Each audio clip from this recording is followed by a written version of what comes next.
এই পদ্ধতি আর সেই আসনটা নিয়ে আপনাদের সাথে কথা বলতে চলেছি। তো বিষয়টা একটু বুঝে নেওয়া যাক ছোট্ট করে।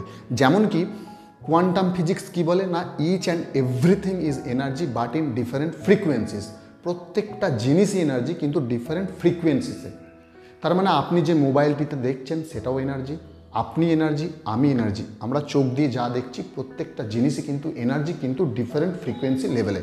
বিষয়টি আরেকটু পরিষ্কার করে বলি, এই মুহূর্তে আপনি যদি আপনার মাথার এই দুপাশে ভালো করে হাত দিয়ে ফিল করেন, তাহলে দেখবেন একটা ভাইব্রেশন ফিল হচ্ছে। শুধু তাই নয়, আপনার পালস রেট বলুন, আপনার হার্টবিট বলুন, আপনার বডি টেম্পারেচার বলুন, প্রত্যেকটা জিনিস ইন্ডিকেট করে যে আপনি শুধুমাত্র এনার্জি।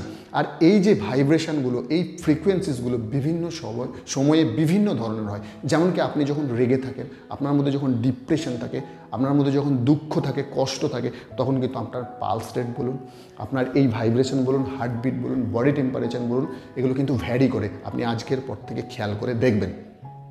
ওকে, তাহলে আমরা আমাদের যখন এনার্জি লেভেল লো হয়ে যায়, তখন আমরা লো এনার্জিতে থাকি, এবং আমাদের এনার্জি লেভেল যখন হাই হয়ে যায়, মানে ইনক্রিজ করে, তখন কিন্তু আমরা হাই এনার্জিতে থাকি। আর একটা বিষয় আপনাদেরকে পরিষ্কার করে বলে দিই, দেখুন ব্যাপারটা আরও পরিষ্কার হয়ে যাবে আপনাদেরকে যদি এই এক্সাম্পলটা দিই। যেমন কি আপনারা যদি হসপিটালে, নার্সিংহোমে বা শ্মশান ঘাটে যান, ডেফিনেটলি আপনারা লো ফিল করেন, because of low energy, because of negative energy. কিন্তু আপনি যদি মন্দিরে যান, গুরুদুয়ারে যান, মসজিদে যান, চার্চে যান, তাহলে কিন্তু আপনাদের মধ্যে একটা ভালো লাগা কাজ করে, একটা পজিটিভ ভাইব্রেশন কাজ করে, because of positive energy, because of positive vibration.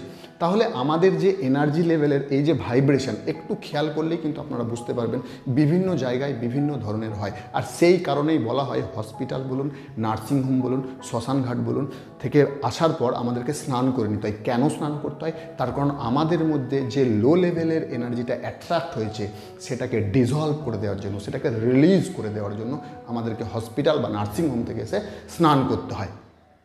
তাহলে দেখুন, আমাদের এখন বর্তমান যুগে বিভিন্ন ধরনের লাইফস্টাইল বলুন, দুশ্চিন্তা বলুন, ডিপ্রেশন বলুন, ফ্রাস্ট্রেশন বলুন, বিভিন্ন কারণে আমরা লো লেভেল এনার্জিতে থাকি।